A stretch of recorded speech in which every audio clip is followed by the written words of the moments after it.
ఆ తండ్రి ఇంట అనేక స్థానములు కలవు అని అన్నాడో, ఎవరైతే నా తండ్రి చిత్తము ఈ లోకము జరగాలి అని అన్నాడో, ఎవరైతే నా తండ్రి రాజ్యము ప్రకటించడం కోసం నేను వచ్చాను అని అన్నాడో, ఆ తండ్రి యొక్క చిత్తమును నెరవేర్చడానికి పరితపించే ఈ యేసుక్రీస్తు ప్రభువును ఎందరైతే అంగీకరిస్తారో, అంగీకరించడం అంటే ఏంటి?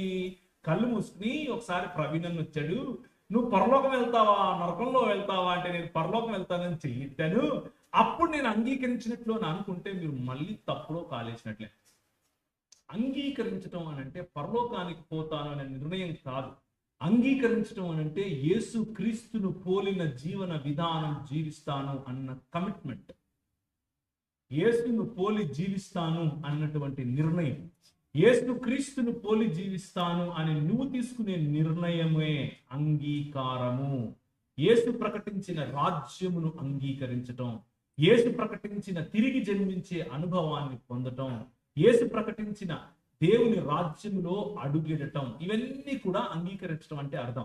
ఎందరో ఆయనను అంగీకరించిరో వారందరికీ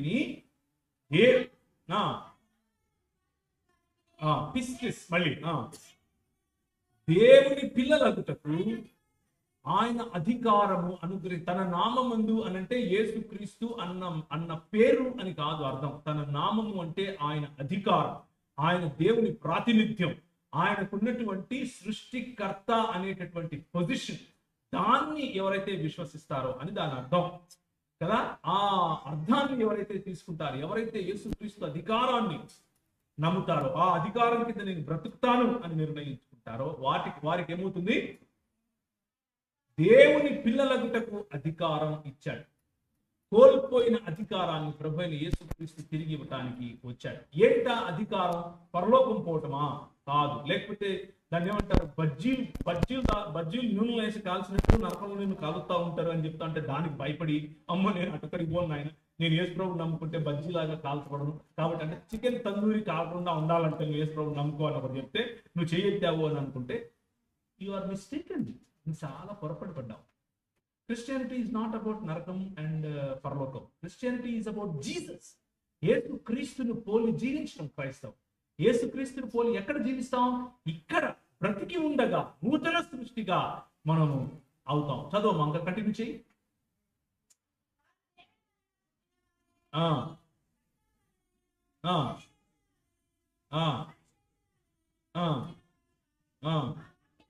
ఆ వాక్యము శరీరధారి అయి కృపా సత్య సంపూర్ణుడిగా మన మధ్య నివసించెను అంటే డేరా వేసెను అని రావాలి అక్కడ తర్జుమా. డేరా వేసెను, గుడారమును వేసెను. ఏ గుడారం గురించి మాట్లాడుతున్నాం? ఏ గుడారం అయితే దేవుని యొక్క సన్నిధిని మరియు మనుషుల యొక్క ప్రపంచాన్ని కలపటానికి దేవుడు ఒక మందిరముగా ఇచ్చాడో, ఆ మందిరము సరిపోయినప్పుడు ఆ మందిరము కంప్లీట్ గా ఉండటం కోసం సొలొమోను నిర్మించాడో, సొలొమోను నిర్మించిన తర్వాత షకైనా మహిమ దిగి వచ్చినటువంటి ఆ షకైనా మహిమ కలిగినటువంటి దేవుని మందిరమును చెరపట్టటానికి, అరే మీరు ఇలా బ్రతికితే మీరు నాశనం అవుతారు, నేను మీకు ఇచ్చు నా రాజ్యంలో నా దేశంలో మీరు ఇలా ఉండాలి, మీరు ఇలా ఉండకూడదు, మీరు ఇలా బ్రతకాలి, ఇలా బ్రతకూడదు, మీరు ఇలా తీసుకోవాలి, ఇలా తీసుకోకూడదు, మీరు తలగా ఉండాలి, తోగ్గా ఉండకూడదు, మీ తల్లిదండ్రులు ఇలా చూసుకోవాలి, మీరు విగ్రహాల జోలికి వెళ్ళకూడదు, మీరు సమలైంగికులు కాకూడదు, మీరు లెస్బియన్స్ కాకూడదు, మీరు హోమోసెక్షువల్స్ కాకూడదు, పురుషుడు పురుషుడినే పెళ్లి చేసుకోకూడదు, పురుషుడు స్త్రీనే పెళ్లి చేసుకోవాలి, అన్ని రాసిస్తే మనము విశ్వాస్యత కలిగినటువంటి లేకపోతే విశ్వాస సమాజముగా ఉండాల్సినటువంటి పిస్టిస్ సమాజముగా ఉండాల్సినటువంటి ఇశ్రాయేలీలు ఏం చేశారు అని అంటే ఆయన ఏదైతే చెయ్యొద్దు అని అన్నాడో అదే చేశారు. అదే చేయటం వలన ఆయనే బబులోను సామ్రాజ్యాన్ని పురికొల్పుతాడు. బబులోను సామ్రాజ్యం రావటం, ఈ మనుషుల మరియు దేవుని యొక్క సన్నిధిని ఒకటే చోటుకి తీసుకుని వచ్చే ఆలయం చెరపట్టబడటం, ఆలయం కూల్చబడటం, ఆలయం ధ్వంసం చేయటం. అలా ధ్వంసం చేసినప్పుడు ఈ మన హెచ్కేల గ్రంథంలో మనం చూస్తాం, యెహోవా సన్నిధి అక్కడ నుంచి వెడలిపోవటం మనం చూస్తాం. The presence of God, the coram deo అంటే, కొరం దేవ్ అంటే అర్థం ఏమిటి అని అంటే దేవుని యొక్క ముఖకాంతి. ఇంతవరకు చెల్లెలు పాట పాడు మంచిగా ముఖకాంతిలో. అవునా? పాట దూరమా చేయొచ్చు. నువ్వు పాడినావా లేదా? నేను తప్పుగా విన్నాను. కదా.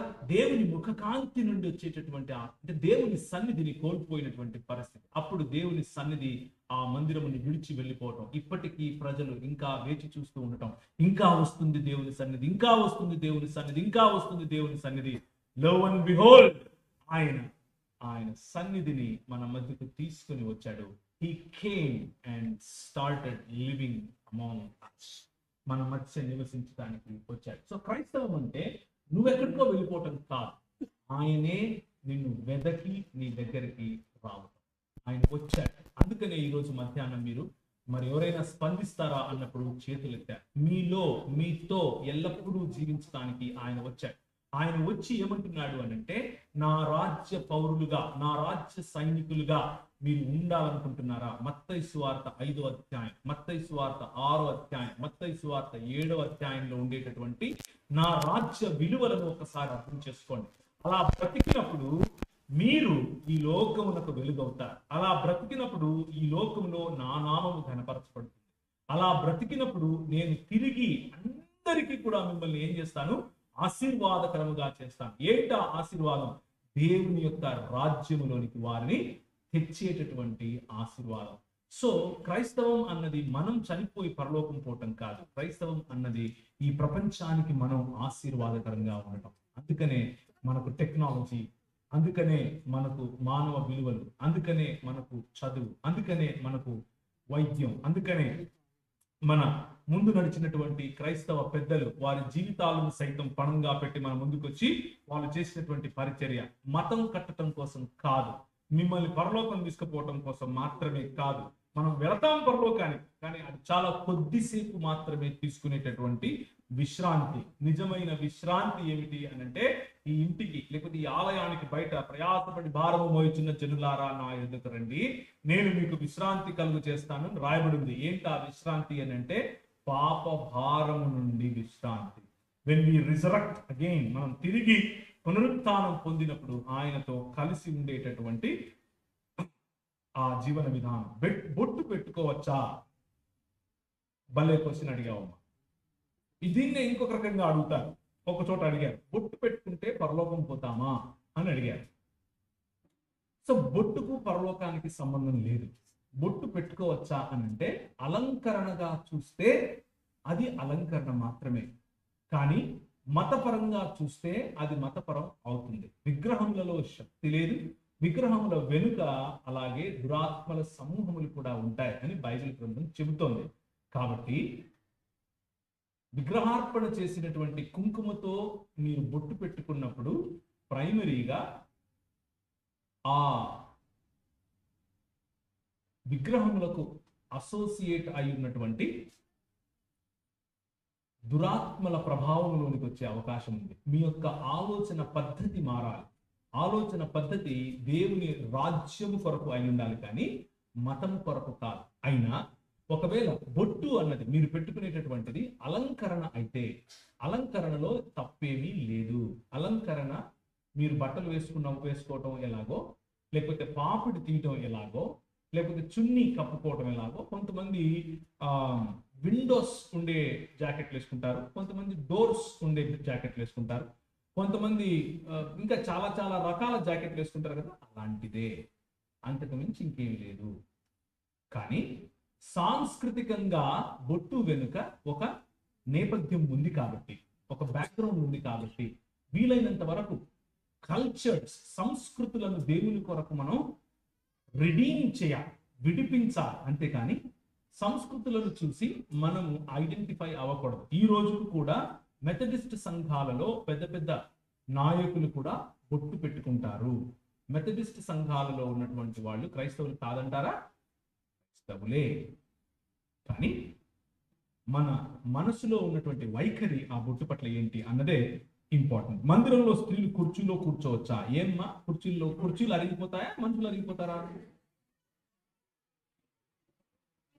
నాకు అర్థం కాలేదు. అంటే మీ ఇంట్లో కూర్చోవచ్చా? మా ఇంట్లో స్త్రీలు కుర్చీలో కూర్చోవచ్చా అని ఎందుకు అడగలేదు? మందిరంలోనే అని ఎందుకు అడిగారు? ఎందుకు అనంటే, మన మనసులో ఒక ఆలోచన ఉంది. ఏంటంటే, స్త్రీలు పురుషుల కంటే తక్కువ, స్త్రీలు పురుషుల కంటే నిమ్న స్వభావంలో ఉన్నారు. తక్కువ స్థితిలో ఉన్నారు. వారు వాక్యం చెప్పకూడదు, వారు ప్రార్థనలు చేయకూడదు, వారు నాయకత్వం ఇవ్వకూడదు, వారు కుర్చీలో కూర్చుంటే నాతో సమానంగా కూర్చుంటావు నువ్వు, సొత్తని కథ అని అనుకుంటాడు ఒక ఆయన. అలాంటి వాళ్ళు ఎప్పుడూ ఉంటారు. దాన్ని ఏమంటారు అని అంటే జబ్బు అంటారు. ఏమంటారు? కరోనా కంటే భయంకరమైన జబ్బు. అలాంటి వాళ్ళను పట్టించుకోకండి, దర్జాగా కూర్చోండి.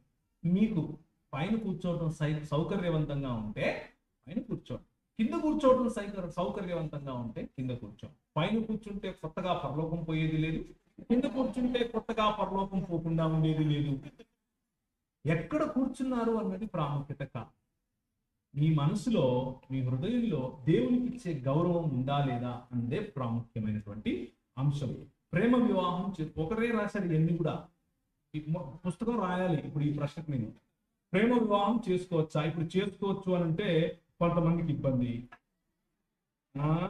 అబ్బా ఈయన కన్నేన్రా అంటారు. చేసుకోకూడదంటే ఇంకొందరికి ఇబ్బంది. అన్న అట్లా చెప్పి వెళ్ళిపోయాడు అంటారు.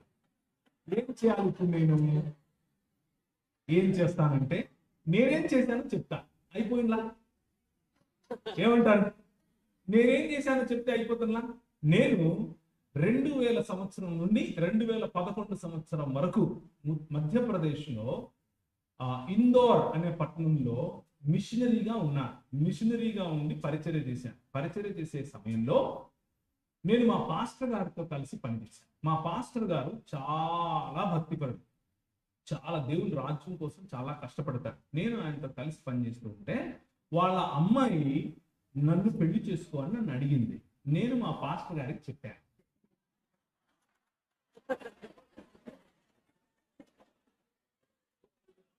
రెండు కలిపే కదా, కలిపానా లేదా చూసారా? అందుకే ట్రిక్కీ క్వశ్చన్ మీకే కాదమ్మా,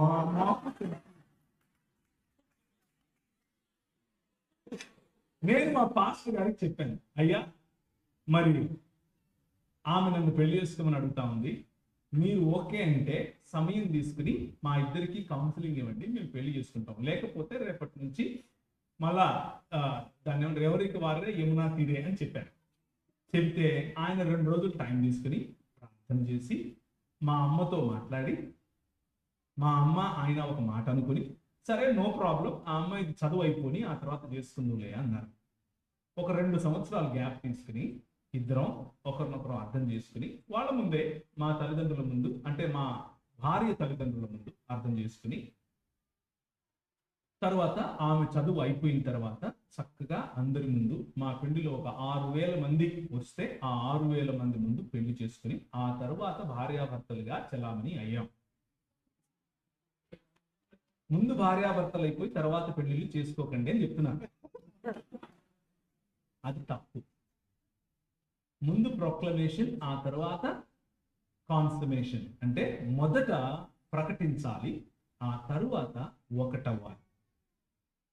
కనుక పురుషుడు తన తల్లిని తండ్రిని విడిచి తన భార్యను హత్తుకొని, ప్రేమికురాల్ని కాదు, జాగ్రత్తగా వినండి, తన భార్యను హత్తుకుంటాడు, ప్రేమికురాల్ని కాదు. సో ప్రేమ తప్పు కాదు. భౌతిక సంబంధం పెళ్లి కంటే ముందు తప్పు, అది వ్యభిచారం కిందికి వస్తుంది, అది చేయకూడదు. ఇంకా క్లియర్గా ఏమని చెప్పాలా? I hope I made it very clear. So ప్రేమ తప్పు కాదు, ప్రేమించటం తప్పు కాదు, కానీ సాంస్కృతికంగా మీకున్నటువంటి అడ్డుగోడలను ఎదిరించి నా ఇష్టం, నువ్వెవరు అనేటటువంటి చేయకండి. మీ పెద్దల దగ్గరికి తీసుకెళ్ళండి, పెద్దలతో సంప్రదింపులు చేయండి, పెద్దల యొక్క ఆశీర్వాదం తీసుకోండి. కొంతమంది ఒప్పుకోరు, కొంతమంది ఒప్పుకోనప్పుడు దానికి ఉన్న కారణాలు తెలుసుకోండి. మీకంటే ఎక్కువగా మీకోసం మిమ్మల్ని ప్రేమించే వాళ్ళు ఆలోచిస్తారు కాబట్టి వాళ్ళ పర్స్పెక్టివ్ని కూడా అర్థం చేసుకోండి. అర్థం చేసుకున్నప్పుడు మీరు ఒప్పుకోగలిగితే పర్వాలేదు. ప్రేమ గుడ్డిది అంటారు కదా, అలాంటి మోజులో కనుక ఉంటే మరి అది కొంచెం ఇబ్బంది, అది మీకే ఇబ్బంది, లాంగ్ రన్ లో మీకు ఇబ్బంది అవుతుంది. సో జాగ్రత్తగా ఆచితూచి. ప్రేమ అన్నది భావన కాదు, చాలా జాగ్రత్తగా వినండి ఈ పాయింట్. ప్రేమ, love is not just an emotion, love is a decision. ప్రేమ అన్నది ఒక నిర్ణయం, జీవితాంతము ఉండేటటువంటి నిర్ణయం, ఎటువంటి పరిస్థితుల్లో కూడా పోకుండా ఉండేటటువంటి నిర్ణయం. ఆ నిర్ణయం తీసుకోవటానికి మీరు త్వరపడాలి. అంతేకాని భావోద్వేగాలకు లోనయ్యి ఏది చేయకూడదు. అలా చేయటం వల్ల మీకు, మీ కుటుంబానికి, మీ సంఘానికి కూడా తలవంపులు. అది మంచిది కాదు. ఇకపోతే ఆఖరి మాట, ప్రేమ వివాహాల్లో. ప్రేమ వివాహాలు అన్నవి ప్రేమ వివాహాలైనా లేకపోతే తల్లిదండ్రులు కుదిర్చి చేసే వివాహాలైనా ఏవైనా సరే కులము అన్నటువంటి ప్లాట్ఫామ్ మీద చేసుకోకూడదు. లాస్ట్ టైం వచ్చినప్పుడు కూడా మిమ్మల్ని ఇట్లనే ప్రేరేపించిపోయినా, ఇప్పుడు కూడా ప్రేరేపిస్తున్నా, కులానికి వ్యతిరేకంగా నిలబడండి. TV9 వాడు నీకంటే బెటర్ క్రైస్తవుడు. ఒకవేళ మీరు కులాన్ని పాటిస్తూ ఉంటే వాడు ఏమంటాడంటే, కులము అడిగేవాడు అడ్డగాడిదా అని వేస్తాడు టీవీలో. ఎత్తడైనా కనీసం వాడుకున్న బుద్ధి కూడా మీకు లేదంటే ఇక మీ కర్మ, దానికి ఏం చేయలేదు. మళ్ళీ మీరు నేను పరలోకం పోవాలా అంటే దానికి కులం ఎత్తుకున్నవాడు పరలోకం కాదు కదా, ఏ లోకానికి పోడు, ఈ లోకంలోనూ వాడు బతకలేడు. ఎందుకంటే ఆ కులం పూసుకున్నాడు, ఆ కంపు వాడికి వస్తూ ఉంటది, అయినా వాడు దాన్ని సొగసు అనుకుంటాడు. కులము అడగద్దు, కులము చెప్పద్దు, కులంలో బతకద్దు, కులంలో పెళ్లిళ్ళు చేసుకోవద్దు. కులము అన్నది కొట్టేసి మిగిలిన అన్ని ప్రాతిపదికలు చూడండి. పెళ్లి అన్నది కేవలము ఒక స్త్రీకి ఒక పురుషునికి మధ్య మాత్రమే జరగాలి. అర్థమైందా? ఆడమ్ అండ్ స్టీవ్ కాదు, ఆడమ్ అండ్ ఈవ్. అర్థమవుతుందా? ఇటు ఈ మధ్య మా కర్మ చెప్పాల్సి వస్తుంది. ఎందుకంటే మన సుప్రీంకోర్టు వాళ్ళు చెప్పారు అలాగేం లేదండి, పురుషులు పెళ్లిళ్ళు చేసుకోవచ్చండి, మీరు చేసుకోండి. క్రైస్తవ సంఘము దాన్ని పెళ్లిగా చూడదు, దాన్ని సహించదు. ఇంటి ముందు ముగ్గులు వేయొచ్చా, డిజైన్ కదా, నో ప్రాబ్లం. అంతకు మించి గొబ్బెలు పెట్టి గంగిరెద్దుని తిప్పి ఇట్లాంటివన్నీ చేస్తారు అంటే అది విగ్రహారాధన కిందకి వస్తుంది. అమ్మాయిలు జీన్స్ వేసుకోవచ్చా?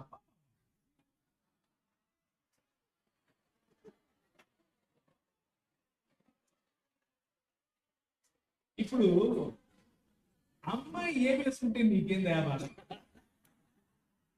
నీ బాధ ఏం చెప్పు. నేను కరెక్ట్ గా గెస్ట్ చేసింటే అడిగింది కూడా అమ్మాయి అయింటది.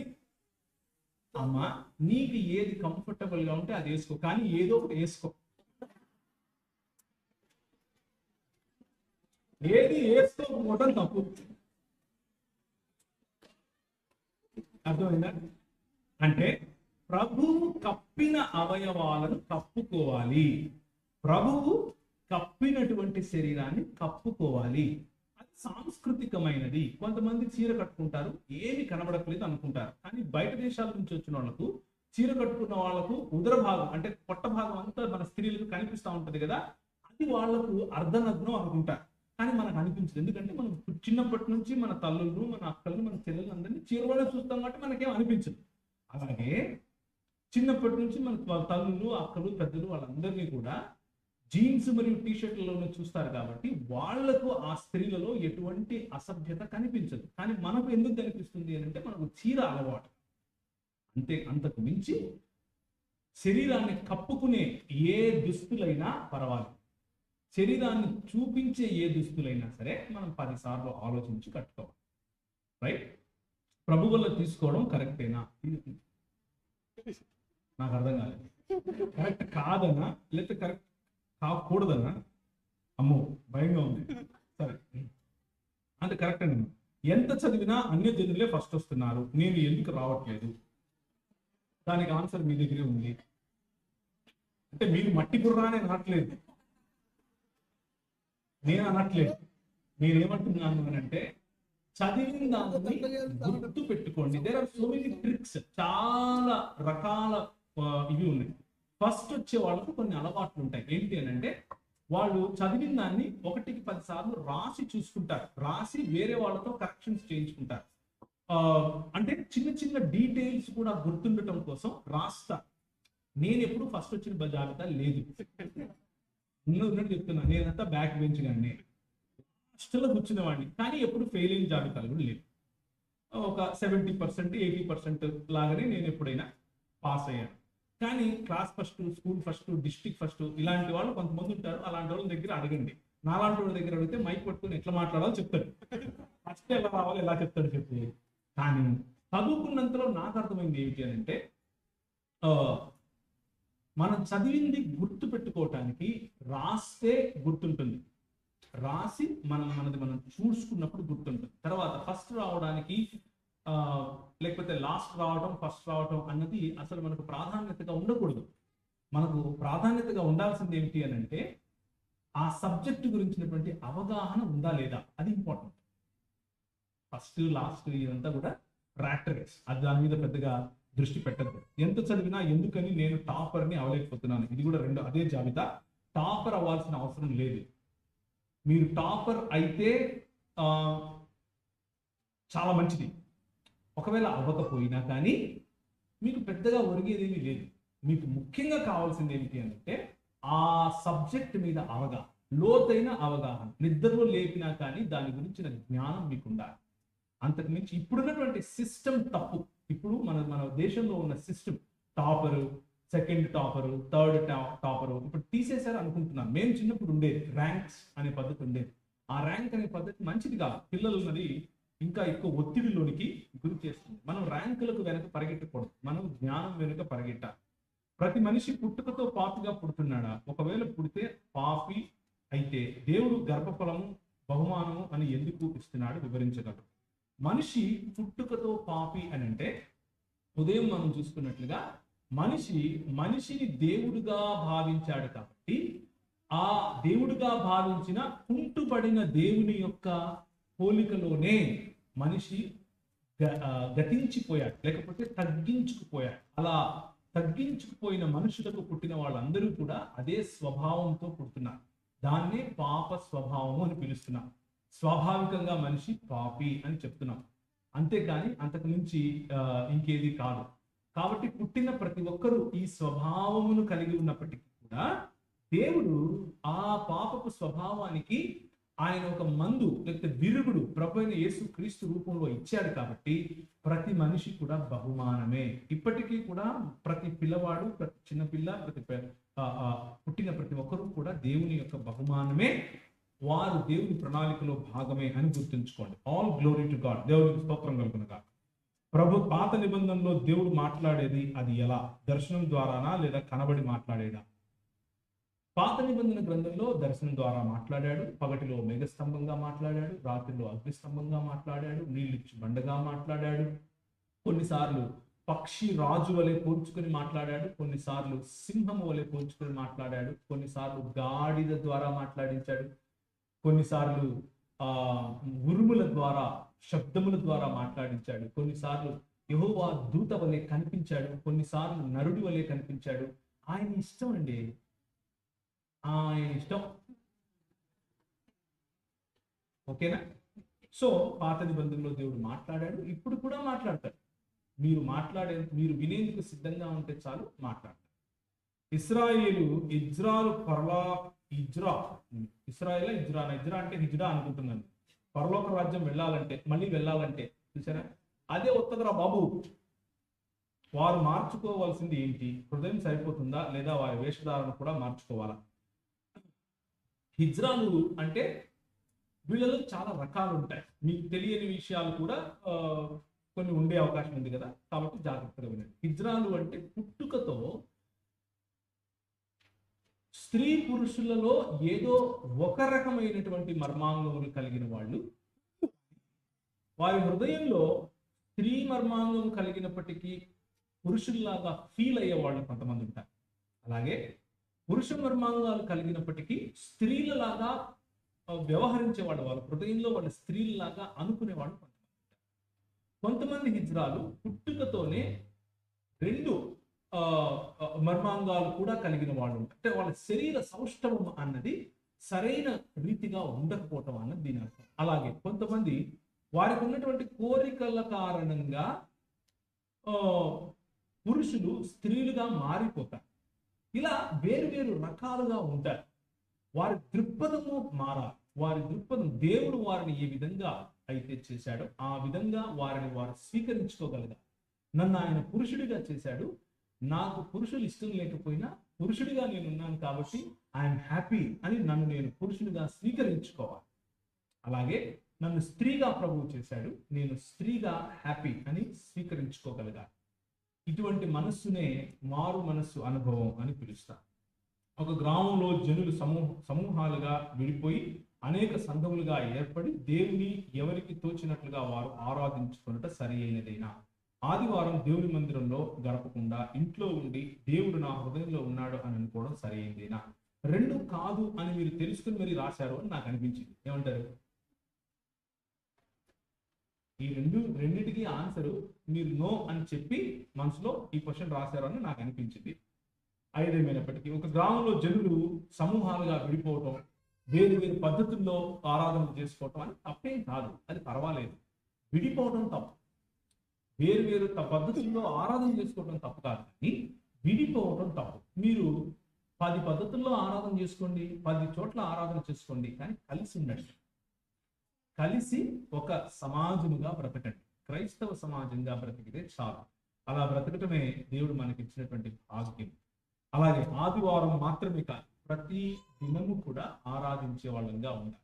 ఆదివారం దేవుని ఆలయంలోనికి వస్తే కొత్త బహుమానాలు ఏవి రావు, అలాగే రాకపోతే కొత్త బహుమానాలు ఏవి పోవు. ఎందుకు వస్తాం అంటే బహుమానాల కోసము, ఆశీర్వాదం కోసం కాదు, సహవాసం కోసం వస్తాం. We come into the presence of God for fellowship. ఒకరితో ఒకరు కలవటం కోసం వస్తాం. ఏ విధంగా అయితే వజ్రం వజ్రాన్ని కోస్తుందో, ఏ విధంగా అయితే ఇనుము ఇంకొక ఇనుమును సూటిగా లేకపోతే దాన్ని తేజ్ చేస్తుందో, అలాగే మనం ఒక సహవాసంలోనికి వచ్చినప్పుడు ఒకరి నుంచి ఒకరు నేర్చుకుంటాం, ఒకరితో ఒకరు సంబంధాలు కలిగి ఉంటాం, ఒకరితో ఒకరు అనుబంధాలు కలిగి ఉంటాం, మనము కలిసి ముందుకెదుగుతాం. లేకపోతే అవన్నీ ఉండవు. కనుకనే దేవుని వాక్యం చెబుతుంది, కొందరు మానుచున్నట్లు సమాజముగా కూడుట మీరు మానక. హెబ్రీయులకు రాసిన పత్రిక చెప్తోంది కదా, ఆ వచనాన్ని జ్ఞాపకం చేసుకోండి. సామెతలు 27:14 వివరించగలరు అంటే ఎట్లాది?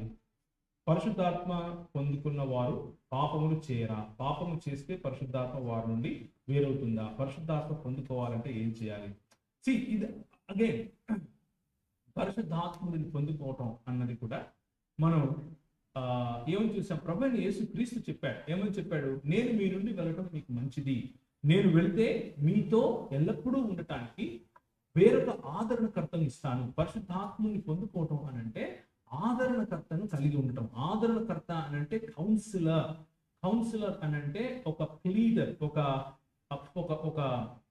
ఒక లాయర్ మనతో తిరగటం అనమాట. ఆయన మనలో ఉన్నప్పుడు మన నిర్ణయాలు ఎలా తీసుకోవాలో చెప్పేవాడు, మనం ఎలా బ్రతకాలో చెప్పేవాడు, మనం ఈ పరిస్థితుల్లో ఎలా స్పందించాలో చెప్పేవాడు. ఇలాంటివన్నీ చేయటం పరిశుద్ధాత్ముడు మనకు ఇచ్చేటటువంటి దృక్పథంలో మార్పు తీసుకుని వస్తాడు. కానీ ఈ రోజుల్లో పరిశుద్ధాత్మను పొందటం అని అంటే అదేదో పూనకం వచ్చినట్లో, లేకపోతే ఇంకేదో అని అనుకుంటున్నారు. ఇప్పుడు కొన్నిసార్లు పరిశుద్ధాత్ముడు మనల్ని తాకినప్పుడు మనము వేరు రకాలుగా స్పందిస్తాం. ఆ స్పందనలో తప్పు లేదు, కానీ ఆ స్పందన మనలో కలిగినప్పుడు మాత్రమే, అంటే గట్టిగా ఊగిపోవడం, గట్టిగా చప్పట కొట్టడం, లేకపోతే గట్టిగా కింద పడి దొరకటం, అదేదో వామిటింగ్ స్పిరిట్ అని కొందరు అంటున్నారు, లాఫింగ్ స్పిరిట్ అని కొందరు అంటున్నారు. ఇలాంటివన్నీ వింత పోగడలకు పోవటం పరిశుద్ధాత్మను పొందుకోవటం అని అనుకుంటే అది తప్పులో కాలేసినట్లే. బైబిల్ గ్రంథం ఎక్కడా కూడా అలాంటి వాటి గురించి చెప్పదు. కానీ భాషలలో మాట్లాడడం గురించి చెప్పింది, ప్రవచనాల గురించి చెప్పింది, అలాగే భిన్నమైనటువంటి పరిశుద్ధాత్మ వరముల గురించి చెప్పింది. ఆ వరములలో అడ్మినిస్ట్రేషన్ ఉంది, ఆ వరములలో రాజ్యం ఏలడం ఉంది, ఆ వరములలో భాషలు ఉన్నాయి, ఆ వరములలో నీతి కార్యాలు ఉన్నాయి, ఆ వరములలో దాన్ని ఏమంటారు హాస్పిటాలిటీ ఉంది, ఆ వరములలో ఇలాంటి చాలా వరాలు ఉన్నాయి. ఆ వరముల యొక్క లిస్ట్ ఎగ్జాస్టివ్ కాదు.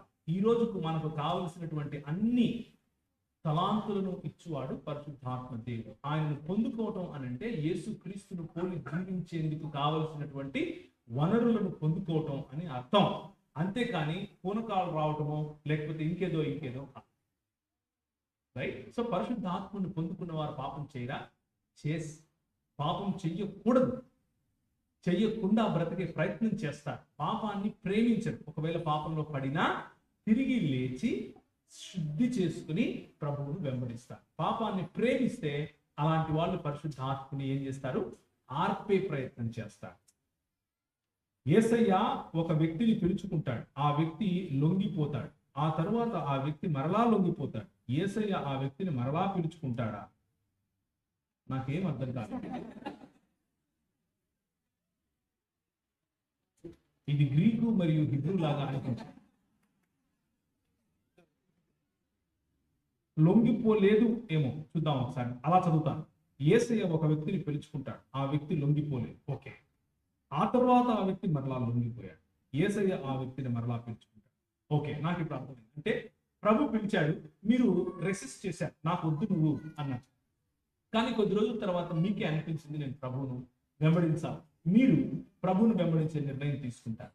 అప్పుడు యేసయ్య తిరిగి ఆయనను స్వీకరిస్తాడా, పిలుస్తాడా అన్నది మీ ప్రశ్న. ఒకవేళ అదైతే చూడండి, ఈ లొంగిపోవటము, పిలుచుకోవటము అనే పదాలు మనం చాలా తేలికగా వాడుతూ ఉంటాం. లొంగిపోవటము అన్న పదము చాలా తేలికగా వాడకూడదు. లొంగిపోవటం అని అంటే అర్థం ఏంటి అని అంటే, ఇక నా చిత్తం లేదు, నీ చిత్తమే జరగాలి అని చెప్పటం. ఇక నేను కాదు బ్రతికేది, నువ్వే బ్రతకటం అని చెప్పటం. ఇక నా యందు నివసించువాడు నేను కాదు, నా యందు బ్రతుకుట క్రీస్తే, చావైతే లాభము అని చెప్పటం. అటువంటి లొంగిపోవటం గురించి మీరు మాట్లాడితే దాన్నే నూతన జన్మ అనుభవం, లేకపోతే దాన్నే నూతన సృష్టి అవడం అని పిలుస్తారు. అదే పేతురు జీవితంలో జరిగింది, అదే పౌలు జీవితంలో జరిగింది, అదే అందరు శిష్యుల జీవితంలో జరిగింది. ప్రభువైన యేసుక్రీస్తు ఆయన ఆరోహణుడై వెళ్ళిపోవటానికి ముందు శిష్యులకు ఇచ్చినటువంటి వాగ్దానముతో కూడినటువంటి ఆజ్ఞ కూడా ఇదే. ప్రజలకు నేర్పించండి, శిష్యులుగా చేయండి. వాళ్ళు నేను చెప్పింది చేసినప్పుడు నా వాళ్ళుగా పిలువబడతారు. నేను చెప్పినట్లు బ్రతికినప్పుడు వాళ్ళు నా యందు నిలువబడిన వాళ్ళు అవుతారు. స్థిరముగా ఉండే వాళ్ళు ఏం చేస్తారు? వాళ్ళు ఇలా బ్రతుకుతారు అని చెప్పి వెళ్ళాడు. కాబట్టి లొంగిపోవటం అన్నది మంచిది. అది ఎప్పుడు జరిగినా, జీవితం చచ్చిపోవటానికి ముందు వరకు ఎప్పుడు జరిగినా అది మంచిది. లొంగిపోండి, తప్పలేదు. లొంగిపోవటమే విజయం.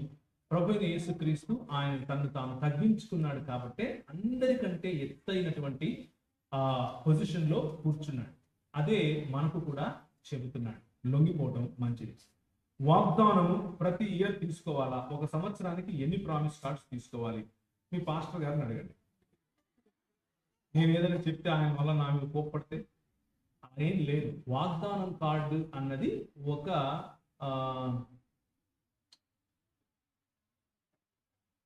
ఏం చెప్పాలి దాన్ని, ఒక అలవాటు, అంతకుమించి ఇంకేం. అందులో ఏ ఆశీర్వాదం లేదు, ఏ శాపం లేదు. మీరు తీసుకోవాలంటే తీసుకోండి, లేకపోతే లేదు.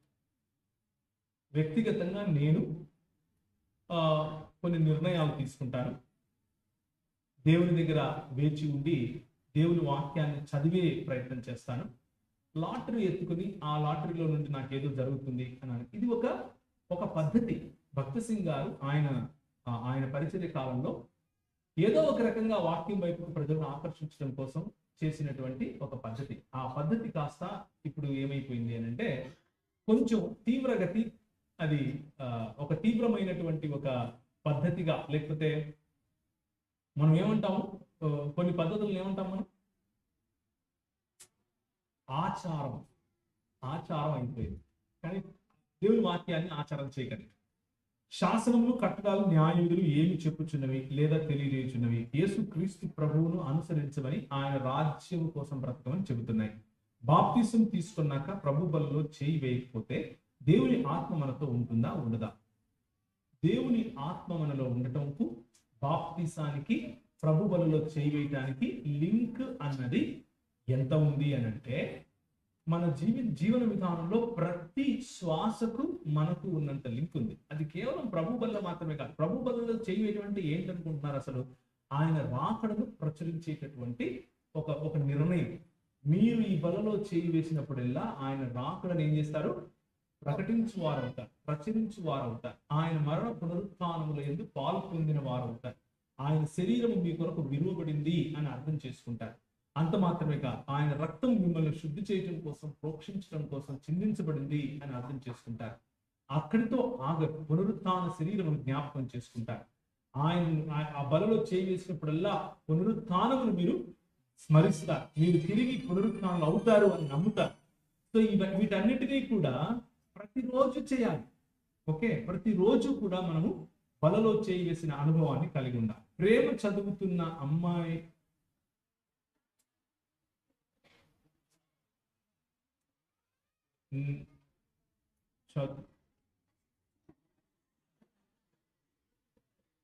చెడు ఆలోచన వస్తున్నా ఏం చేయాలి? ప్రేమ చదువున్న అమ్మాయిని చెడు ఆలోచన వస్తున్నాయి, ఇది ఏం అర్థం కాలేదు నాకు, కానీ ఒకవేళ చెడు ఆలోచనల గురించి అని నేను అనుకుంటా. సో చెడు ఆలోచనలు రావటం అన్నది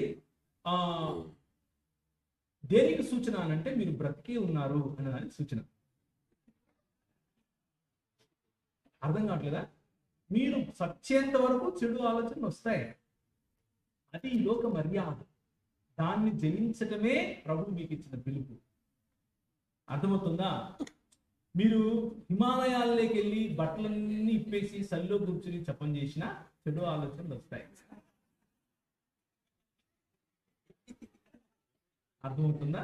ఎందుకంటే మీరు ఎక్కడ ఉన్నారు అన్నది పాయింట్ కాదు, మీ మైండ్ ఎక్కడ ఉంది అనేది పాయింట్.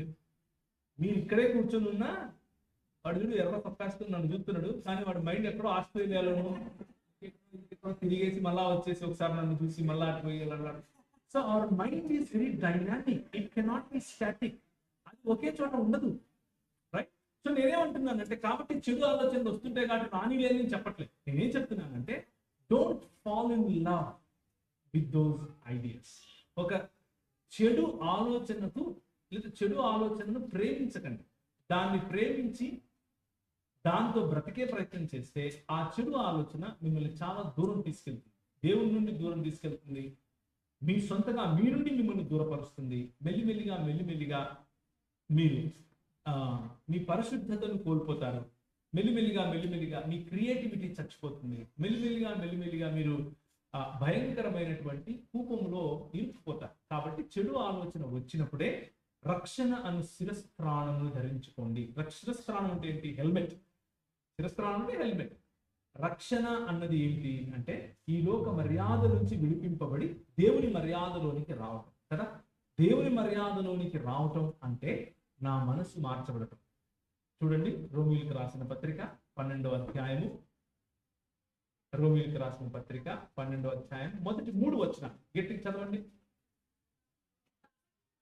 సహోదరులారా, అంటే ఒక నిమిషం అమ్మ, సహోదరులకు మాత్రమే చెప్తున్నారు ఇది మాకు కాదు మీరు అనుకోకండి, అందరికీ, సహోదరులకు మరియు సహోదరులకు ఇద్దరికీ కూడా. కాబట్టి పరిశుద్ధమును దేవునికి అనుకూలమును అయిన సజీవ యాగముగా మీ శరీరములను ఆయనకు సమర్పించుకోండి.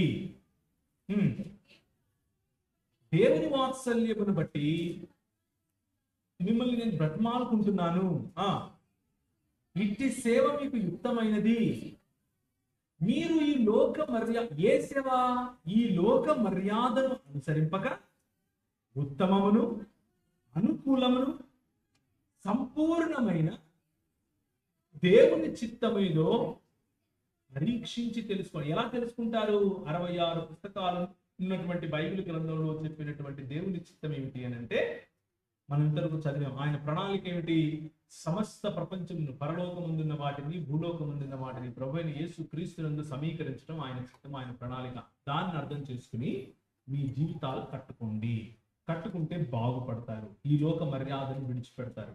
అదే రక్షణకు ఉండేటటువంటి ప్రధానమైన లక్షణం, రక్షింపబడిన వాడికి ఉండేటటువంటి లక్షణం. అన్నయ్య నమస్కారం, నేను ఉద్యోగం చేస్తున్నా, సేవ చేయాలని ఆశ, జాబ్ చేస్తూ సేవ చేయొచ్చా?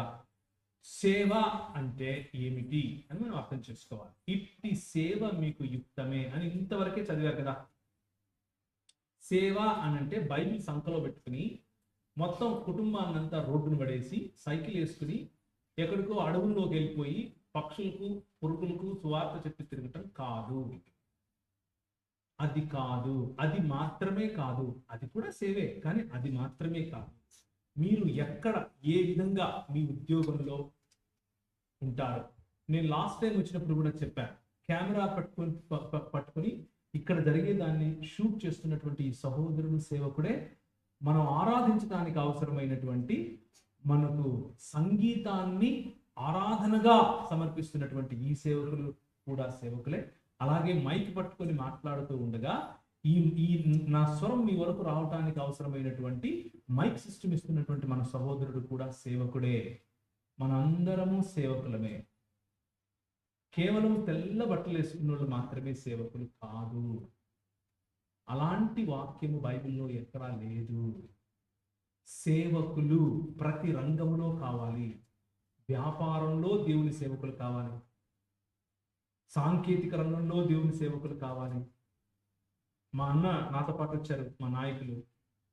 ఆయన చిన్న పిల్లలను చేరదీసి వారిని ప్రయోజకులుగా చేసి సమాజంలో మంచి దైవజనులుగా బయటికి పంపుతాడు. సేవ. మత్తయి సువార్త 5వ అధ్యాయం, మార్కు సువార్త 7వ అధ్యాయం అని చెప్పడం మాత్రమే సేవ కాదు.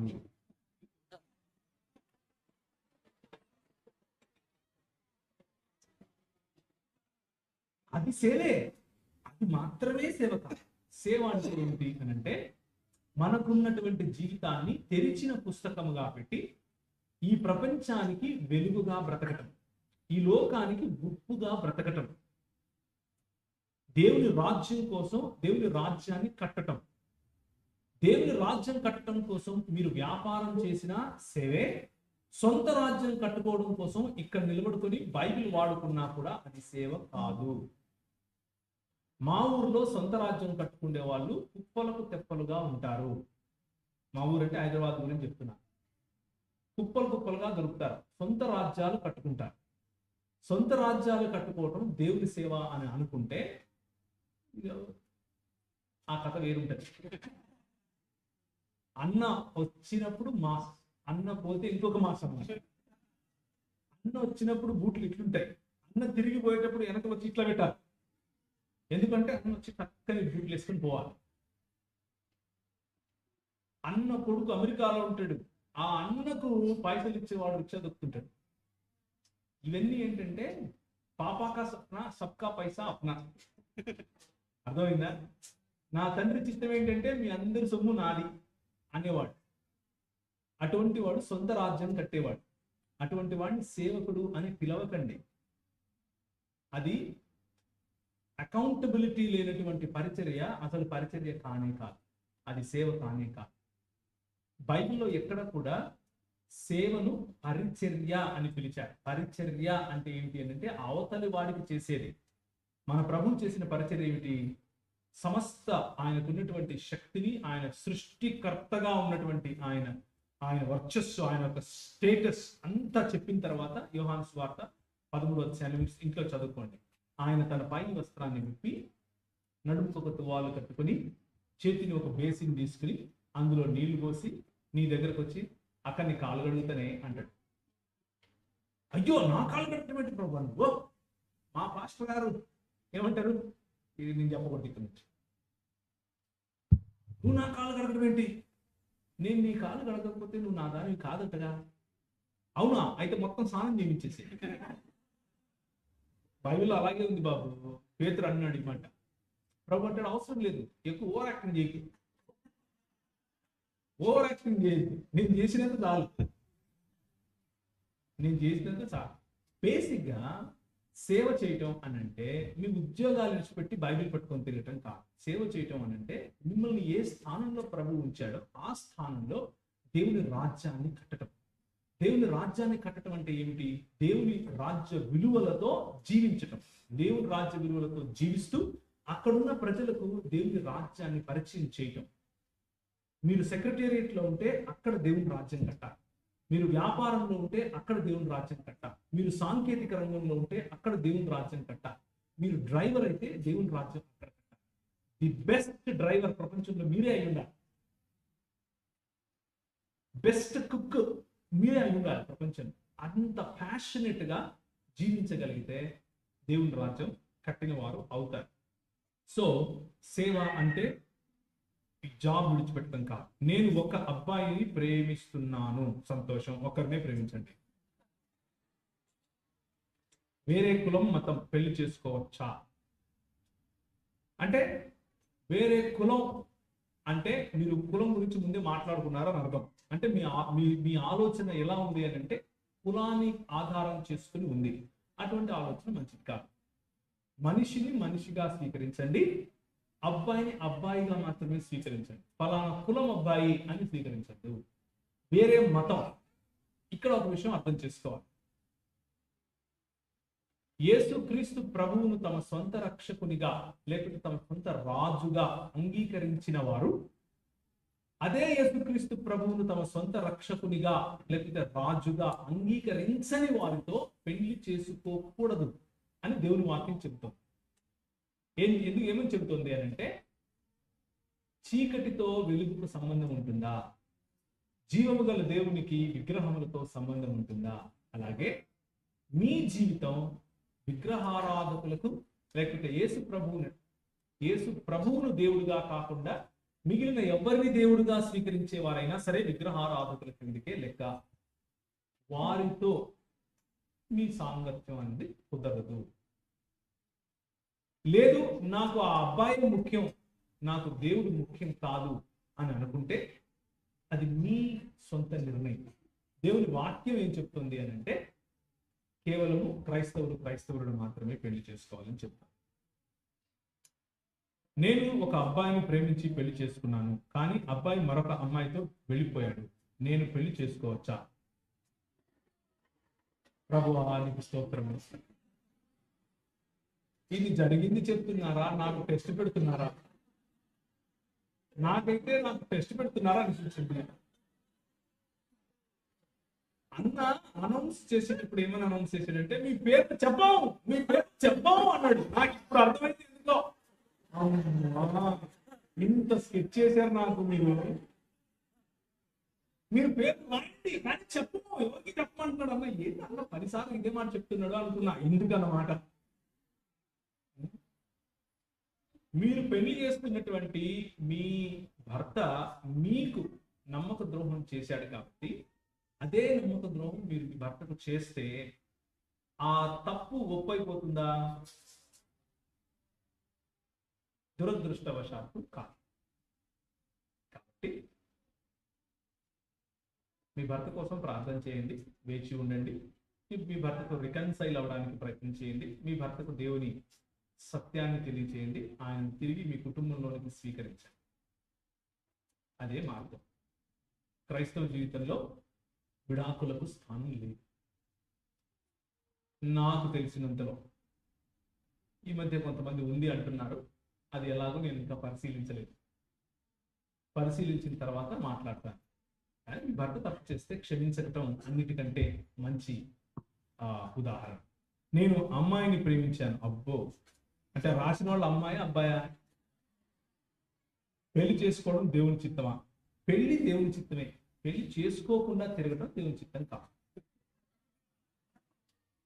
పెళ్లి ఎప్పుడైనా సరే, వివాహం అన్ని విషయములలోనూ పాన్పు అన్ని చెప్పండి. పాన్పు ఎలా ఉండాలి? పరిశుద్ధంగా ఉంచాలి. దాన్ని ఉంటుంది అని కాదు, ఉంచాలి. వివాహాన్ని ఘనంగా ఉంచాలి. వివాహం కాకముందు చేసే అన్ని అవకతవక పనులు కూడా ఘనమైనవి కావు.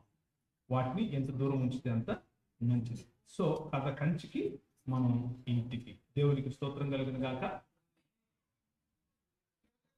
అంటే ఇంక మేము ఇంట్లో పోవద్దా? 4 గంటలకు పంపుతానన్నా ఉన్నా, నువ్వు 5 అయిపోయింది, మళ్ళీ తీసుకొచ్చి ఇస్తున్నాడు అన్న. ఎట్లా ఇది? ఇంకా మీకు ఫ్రిడ్జ్లుడా? మరి ఇది ఎట్లా? వీళ్ళు పుస్తకాలు రాసిచ్చారు నాకు. ఇవన్నీ నేను ఎట్లా చేస్తా చెప్పండి. మన certificates, that means caste, income, residence certificates లో హిందూ అని రిలీజన్ లో రాస్తారు. క్రైస్తవులు కూడా అలా రాయడం వల్ల క్రైస్తవులు కూడా హిందూ సాంప్రదాయాన్ని పాటించినట్లేదు. ఇది ఒక పెద్ద సామాజిక సమస్య. అంటే ఇది మతపరమైన సమస్య కాదు, సామాజిక సమస్య. ఎందుకు అనంటే, క్రైస్తవులుగా ముఖ్యంగా తెలుగు మాట్లాడేటటువంటి రాష్ట్రాల్లో ఎక్కువ భాగం క్రైస్తవులు, 90% పైగా క్రైస్తవులు ఎస్సీ సామాజిక వర్గానికి చెందినటువంటి వారు. ఈ ఎస్సీ సామాజిక వర్గానికి చెందినటువంటి వారు యేసు ప్రభువును నమ్ముకోకుండా ఉండటం కోసం, ఆయనను అనుసరిస్తే వాళ్ళకు వచ్చేటటువంటి ఈ ప్రభుత్వం వారు ఇచ్చేటటువంటి సదుపాయాలు వేసి కుట్ర చేశారు. ఎవరిపైన? ఎస్సీ సమాజం పైన కుట్ర జరిగింది. ఏంటా కుట్ర? ప్రభువును నమ్మకుండా ఉండటం కోసం ఎస్సీ రిజర్వేషన్ అన్నది యేసు ప్రభువును నమ్ముకుంటే పోతుంది అని పెట్టారు. దాని కారణంగా ఆనాడు ఉన్నటువంటి సమాజం కోర్టులో పిటిషన్ వేసింది. ఈ రోజుకు కూడా కోర్టులో పిటిషన్ ఉంది, అది నడుస్తూ ఉంది. సో మన సమాజానికి, ముఖ్యంగా క్రైస్తవుల్లో ఎస్సీ సమాజం నుంచి ఎవరైతే ప్రభువుని నమ్ముకున్నారో వారికి వ్యతిరేకంగా చేసినటువంటి కుట్రలో ఇదొక కుట్ర భాగం. ఇది ఆ కుట్రను ఎదిరించడానికి, ఆ కుట్రను బట్టబయలు చేయడానికి క్రైస్తవ సమాజం కోర్టుకు వెళ్ళింది. ఆ కోర్టులో ఉంది. కోర్టు వారిని అడిగారు, ఇంతకు హిందూ అంటే ఏంటి అని క్వశ్చన్ వేశారు. సుప్రీంకోర్టు ఏం చెప్పిందంటే నాకు తెలియదు అని చెప్పింది. మీలో ఎవరికైనా తెలుసో చెప్పండి. మీలో ఎవరికైనా తెలుసా హిందూ అంటే ఏంటి? ఆన్సర్ నేను చెప్పేసినాను అనుకుంటున్నాను ఈ లెక్కతో. సో భారతదేశంలో పుట్టిన వాళ్ళందరూ, భారత జీవన విధానంలో జీవించే వాళ్ళందరూ హిందువులే, అంతే తప్ప ఇంకేది కాదు అని సుప్రీంకోర్టు చెప్పింది. అది మతపరమైనది కాదు, అది జీవన విధానానికి సంబంధించింది అని చెప్పింది. కాబట్టి ఇంకా అది కోర్టులో ఉంది కాబట్టి ఇది ఇలా పెట్టాలా పెట్టకూడదా అన్నది మీ సొంత అభిప్రాయానికి నేను వదిలేస్తున్నా. అయితే వ్యక్తిగతంగా నేనేం చేశాను చెప్తాను, ఓకేనా? వ్యక్తిగతంగా నేనేం చేశాను అంటే, మా నాయన ముస్లిం సమాజానికి చెందిన ఆయన, ఓకే. మా అమ్మ క్రైస్తవ సమాజానికి చెందిన వ్యక్తి. నేను అడిగాను నా కులం ఏంది అని. ఎంఆర్ఓ పైనుంచి కిందికి చూశాడు.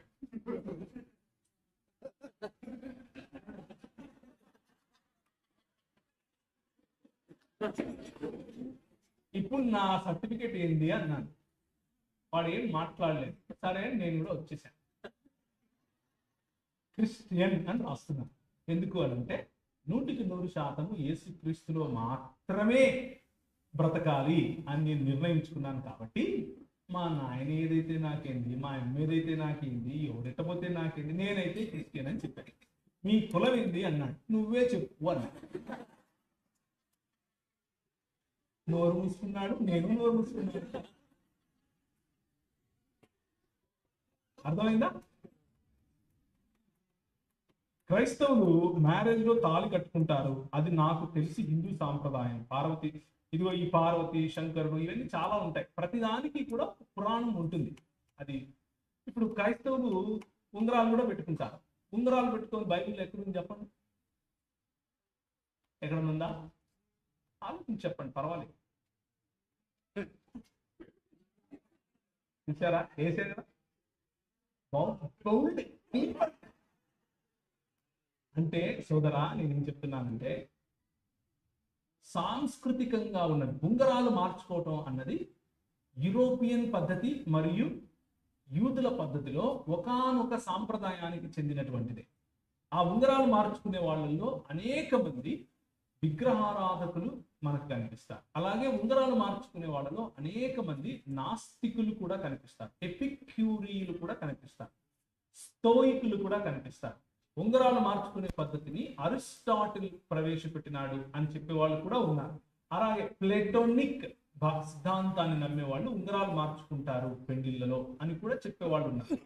కొంతమంది ఇది ఏది మాకొద్దు, బైబిల్లో మార్చుకుంటాం అన్నారు. కొన్ని బైబిల్లో మార్చుకోవాలని బైబిల్ చెప్తుందా అని అంటే అది కూడా వాళ్ళు చెప్పలేదు ఆన్సర్. సో ప్రేమపూర్వకంగా ఇచ్చే కానుక, నేను బ్రతికి ఉన్నంత వరకు నీకు ఇది ఒక ఆనవాలుగా ఇస్తున్నాను అని ఇచ్చే కానుక, అది ఉంగరమైన, మన దేశ సాంప్రదాయానుసారంగా తాళి అయినా అది పర్వాలేదు. కానీ దాన్ని మతపరంగా చూస్తే, అంటే దానికి నల్ల పూసలు ఉండాలి, ఆ నల్ల పూసల్లో 15 ఉండాలి, లేదా 11 ఉండాలి, లేదా 9 ఉండాలి, లేదా 3 ఉండాలి, లేదా 5 ఉండాలి, లేకపోతే ముత్తైదువు కాదు, నువ్వు ముత్తైదువు కాకపోతే ఇదవుతుంది, ఇలాంటి పురాణాలన్నీ ఏవైతే ఉన్నాయో వాటిని నమ్మకూడదు. అర్థమవుతుందా? ఉంగరం చేతికి పెట్టుకుంటాం, మెట్టలు కాళ్ళకు పెట్టుకుంటాం. వాటిని అలంకరణగాను మన భర్త మనకిచ్చినటువంటి ఆనవాళ్ళుగాను చూస్తే తప్పు లేదు. కానీ దాని వెనుకున్న పురాణాన్ని నమ్మి, గౌరీ శంకరుల పురాణం ఏమి, అష్టాదశ పురాణాల్లో ఉన్నటువంటి ఏదో ఒక కథ సాగ తీసుకొచ్చడానికి ఎవరో ఒకరు పెడుతూనే ఉంటారు. మీరు దాన్ని పెట్టుకుని గిల్ట్ లేక వెళ్ళాలి అని మీకు అనిపిస్తే చదవండి, లేకపోతే తీసి పాడే. అండ్ మీరు పెట్టుకోకపోతే మీకు భార్య కాకుండా పోతారా ఏంటి? మా హైదరాబాద్లో ఎవరు పెట్టుకోరు, తాళి కట్టుకొని కట్టుకోరు. హిందువులు కూడా కట్టుకోరు, కట్టుకున్నా ఇంట్లో పెట్టేస్తారు. దానికి వేరే వేరే కారణాలు ఉన్నాయనుకోండి, వేరే వేరే కారణాలు ఉన్నాయి, వాటికి చెప్పకూడదు. మెట్టెలు కూడా పెట్టుకోరు, పెట్టుకోకుండా వస్తారు నిస్సమ్మలు, మా మా పనులకు వస్తారు. నో ప్రాబ్లం, వాళ్ళ ఇష్టం, రైట్? బైబిల్ అయితే వాటిని గురించి నిర్దిష్టమైన ఆజ్ఞ ఎక్కడ ఇవ్వలేదు. స్త్రీలు పరిచయం చేయొచ్చా, బాప్తిస్మం ఇవ్వచ్చా? నా ఉద్దేశంలో నేను వెళ్ళే చర్చ్ గురించి చెప్తా, రైట్? క్రైస్తవ జీవన విధానంలో కొన్ని వచనాలు తిమోతికి రాసినటువంటి పత్రికలో ఉన్నటువంటివి, వాటిని ఆధారం చూపించి క్రైస్తవుల్లో కొన్ని శాఖల వారు స్త్రీలు పరిచయం చేయకూడదు అని అంటారు. అలా నమ్మటం వల్ల పెద్ద నష్టమేమీ లేదు. కానీ వ్యక్తిగతంగా నేను చదివినంతలో, నాకు బైబిల్ అర్థమైనంతలో స్త్రీల పరిచర్యను గురించి అక్కడ మాట్లాడటం లేదు. స్త్రీలు పరిచర్య చేసేవారు గాను, స్త్రీలలో కొందరు అపోస్తలులు గాను, రాసుకోండి నేను ఈ మాట చెప్తున్నాను, అపోస్తలులు గాను, కొందరు సేవకులు గాను, కొందరు తోటి సహచరులు సహా పనివారుగాను పిలువబడ్డారు పౌలు చేత, అలాగే పేతురు చేత. సో స్త్రీలు పరిచర్య చేయడం నా వరకు నేను అభ్యంతరంగా చూడను. నేను వెళ్ళే సంఘంలో మా సెక్రటరీ గారు స్త్రీ, నేను వెళ్ళే సంఘంలో మా కోశాధికారి స్త్రీ, నేను వెళ్ళే సంఘంలో తరచూ వాక్య బోధ చేయటానికి స్త్రీలు వస్తారు. వారు గౌరవప్రదంగా మాకంటే ఎక్కువగా మంచి మాటలు దేవుని వాక్యంలో నుంచి బోధిస్తారు. మేము కూడా చాలా చక్కగా వాటిని నేర్చుకుంటాం. ఇంతవరకు అయితే నాకు అది అభ్యంతరకరంగా అనిపించలేదు. దేవుని యొక్క సువార్తను మొట్టమొదటిగా ప్రకటించింది స్త్రీ. యేసుక్రీస్తు ప్రభువుని ఈ లోకంలో తీసుకొచ్చింది స్త్రీ, కనింది స్త్రీ. యేసుక్రీస్తు చనిపోయేటప్పుడు ఇదిగో నీ తల్లి అని చెప్పింది స్త్రీ. యేసుక్రీస్తు ప్రభు తిరిగి పునరుత్థానుడు అవడానికి ముందు తన సువార్తను ప్రకటించడానికి ఎన్నుకున్నది స్త్రీని. ఇలా చెప్పుకుంటూ పోతే ఆయన చనిపోయినప్పుడు ఆయనకు పరిచర్య చేయటానికి, పరిచర్య అన్న పదవి వాడుతున్నాను, ఆయన శరీరమునకు పరిచర్య చేయటానికి వచ్చిన వారు స్త్రీలు. ఇలా చెప్పుకుంటూ పోతే పరిచర్య స్త్రీలు సంఘంలో చేస్తూ వచ్చారు. వాళ్ళ ఇళ్లలో, ముఖ్యంగా లుదియా ఇంట్లో, అలాగే పౌలుతో సమానముగా ఉన్నటువంటి అపోల్లోను ట్రైన్ చేసిన వాళ్ళలో ప్రిస్కా ఉండటం, ఇలాంటి వారందరూ కూడా పరిచర్యలో ముందుగా ఉండటం మనం గమనిస్తాం. కాబట్టి నా ఉద్దేశంలో, నా వరకు వ్యక్తిగతంగా నేను స్త్రీలను సమానముగా పరిచర్యలో కూడా సమాన భాగస్థులుగా చూస్తాను. వాక్యమును బోధించే విషయంలో కూడా సమాన భాగస్థులుగా చూడాలని ఆశపడతాను. అలా నేను చాలా మందిని తయారు కూడా చేశాను.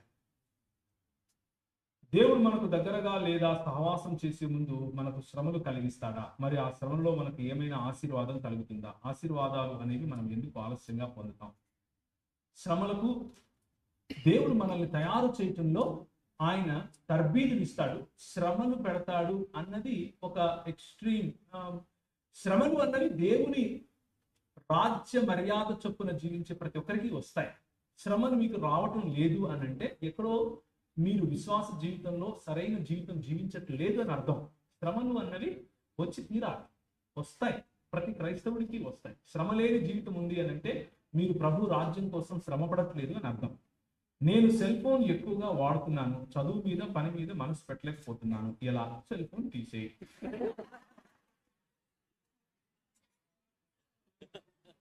అంటే ఆన్సర్ తెలిసి రాస్తే ఎట్లా? What does it mean to stand as a witness of God at all times? Why is it important to stand firm in Christ?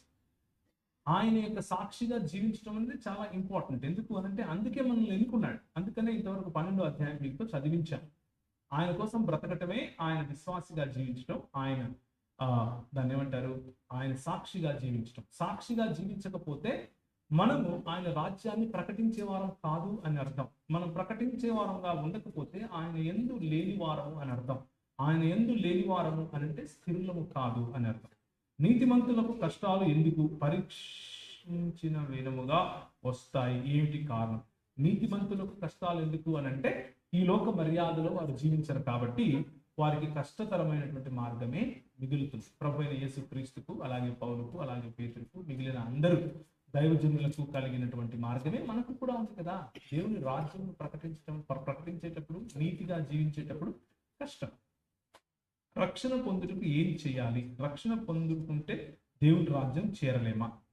రక్షణ పొందుటకు ఏం చేయాలి అంటే ఉదయం చెప్పా, యేసుక్రీస్తు ప్రభువును మీ సొంత రక్షకుడుగాను, మీ సొంత రాజుగాను, మీ చిత్తం పైన అధికారం ఉన్నవాడిగాను గుర్తించి ఆయనను మాత్రమే వెంబడించేటటువంటి ఒక నిర్ణయం తీసుకోవటమే రక్షింపబడటం. ఈ లోక మర్యాద నుండి, పాపము నుండి, విగ్రహారాధన నుండి రక్షింపబడి దేవుణ్ణి వెంబడించడం. అలా రక్షించబడినప్పుడు మనము దేవుని రాజ్యం చేరలేమా? కాదు, దేవుని రాజ్యం తీసుకుని వస్తాం ఇక్కడికి. ఓకే, బాప్తిసం తీసుకోకపోతే రక్షణ పొందలేమా? బాప్తిసానికి రక్షణకు సంబంధం లేదు అని ముందే చెప్పాను. రక్షించబడిన వారు నేను రక్షింపబడ్డాను అని చేసే ప్రకటనను బాప్తిసం అంటారు. నీళ్ళలో మునిగి లేస్తే దాన్ని ఏమంటారు, ఆలుగడ్డ నీళ్ళలో వేస్తే బయటకు వచ్చినప్పుడు చికెన్ అవుతా, అలాగే నిన్ను ముంచితే నువ్వే బయటకు వస్తావు. నీలో కెమికల్ రియాక్షన్ జరిగిపోయి పైన 2 కొమ్ములు, వెనక 2 చెవులు రావు. రైట్, నువ్వే బయటకు వస్తావు. వచ్చిన నువ్వు యేసు ప్రభు కోసం మాత్రమే జీవిస్తాను అనే నిర్ణయం తీసుకుంటావు. That is what baptism is. ఒక క్రైస్తవుని సంఘమునకు వేరొక సంఘాలు ఎందుకని? వ్యక్తిగత కారణాల వల్ల గొడవలు అవుతున్నాయి. మీరు అన్నట్లు వ్యక్తిగత కారణాలు తప్ప దేవుని వాక్యములో అలాంటి మాటలు ఏమీ లేవు. వ్యక్తిగత కారణాలు మాత్రమే. సెల్ఫ్ ఈగో కారణంగానే ప్రజలు దూరం అవుతారు. ఈగో కారణంగానే సొంత కుంపట్లు పెట్టుకుంటారు. ఈగో కారణంగానే నచ్చనివి కొన్ని ఉంటాయి. కాబట్టి ఆ నచ్చని వాటితో సహించడం అంత అవసరం ఏంటి అని వేరుగా ఉంటారు. అలా తప్పేమీ లేదు. నచ్చని చోట ఉండటం కంటే నచ్చిన చోట కలిసి ఆరాధించుకోవటం, స్వేచ్ఛగా ఉండటం తప్పేం కాదు. కానీ నచ్చనివి ఉన్నాయి కాబట్టి సాటి సహోదరుని ద్వేషించకూడదు, దూషించకూడదు. వీలైతే మీరైన పద్ధతిలో మీరు ఆరాధించండి, మీరైన పద్ధతిలో మీరు వేరుగా ఉండండి. కానీ సహవాసాన్ని కోల్పోవద్దు, ఫ్రెండ్షిప్ కోల్పోవద్దు. ఎప్పుడు ఫ్రెండ్స్గా ఉండండి. అందుకనే ఒక పెద్ద ఆయన ఒక మంచి మాట అన్నాడు. ఏంటంటే, ఇన్ ఎసెన్షియల్స్ యూనిటీ, అంటే ప్రధానమైనటువంటి వాటిల్లో దేనినైతే నమ్మకపోతే మనం క్రైస్తవులుగా గుర్తించబడము, అలాంటి వాటిల్లో మనకు యూనిటీ, ఐక్యత కావాలి. ఇన్ నాన్ ఎసెన్షియల్స్ లిబర్టీ, అంటే వేటిని నమ్మడము నమ్మకపోవటం ద్వారా మనకు పెద్దగా ఒరిగేది ఏమీ లేదు. ఉదాహరణకు కమ్ములు పెట్టుకోవచ్చా? నెత్తిన గుడ్డ వేసుకోవాలా, వేసుకోకూడదా? తెల్ల బట్టలు కట్టుకోవాలా, నల్ల బట్టలు కట్టుకోవాలా? చెప్పులు వేసుకుని తిరగాలా, వేసుకోకూడదా? నెత్తిన ఆముదం పెట్టుకోవాలా, కొబ్బరి నూనె పెట్టుకోవాలా? ఇలాంటివన్నీ ఉంటాయి. నీకు ప్రవహించే నీళ్ళలో బాప్తిసం తీసుకోవాలా, లేకపోతే పొలంలో తీసుకోవచ్చా? సముద్రంలో అయితే అతి శ్రేష్టం ఉంటుంది కదా. గలిలయకు వెళ్ళి బాప్తిసం తీసుకుంటే డైరెక్ట్ గా పరలోకం పోతా ఉంటాయి కదా. ఇవన్నీ ఏంటంటే పెరిఫెరల్స్. ఇవన్నీ కూడా ప్రధానమైనవి కావు. బాప్తిసం తీసుకోవడం ఇంపార్టెంట్. అంతేగాని ప్రవహించే నీళ్ళ, టపాకమా, షవర్ కిందన, జెండా కిందన, ఇది కాదు. Right. So in non essentials Liberty, in everything else charity, అంటే మిగిలిన అన్ని విషయాల్లో ప్రేమను చూపించాలి. ప్రేమను కోల్పోయి మిగిలిన రెండు పట్టుకుంటే కూడా మనం క్రైస్తవులుగా పిలువబడటానికి ఇబ్బంది. ఆలోచించండి. ఫైనల్లీ మనం ఏం చూసుకున్నాము అని అంటే, దేవుడు మనల్ని రక్షించుకున్నది పరలోకం తీసుకుని వెళ్ళటానికి మాత్రమే కాదు. దేవుడు మనల్ని రక్షించుకున్నది ఆయన రాజ్యమును ఈ లోకంలోనికి తీసుకున్నాం. ఆయన భుజముల మీద రాజ్య భారం ఉన్నది. యెషయా గ్రంథంలో చెప్పినటువంటి మాట. ఆయన భుజములు ఎవరు? నువ్వు, నేను. ఆయన శరీరం ఎవరు? నువ్వు, నేను. కాబట్టి మన జీవితం, క్రైస్తవ జీవితం ఈ లోకానికి వెలుగుగా ఉండటం కోసం, ఈ లోకాన్ని ప్రభువు యొక్క రాజ్యంలోనికి ఆహ్వానించడం కోసమే తప్ప మనం చచ్చిపోయి కేవలం పరలోకం వెళ్ళిపోతాం, ఇక్కడ ఉండేటివి వేస్ట్ అయిపోతాయి కాదు అనే విషయాన్ని గుర్తుంచుకోండి. ఇందులో స్థిరంగా ఉండటమే మన పిలుపు. ఆయన యందు నిలిచి ఉండటం. తల ఉంచుకుంటే ప్రార్థన చేసుకుంటాం.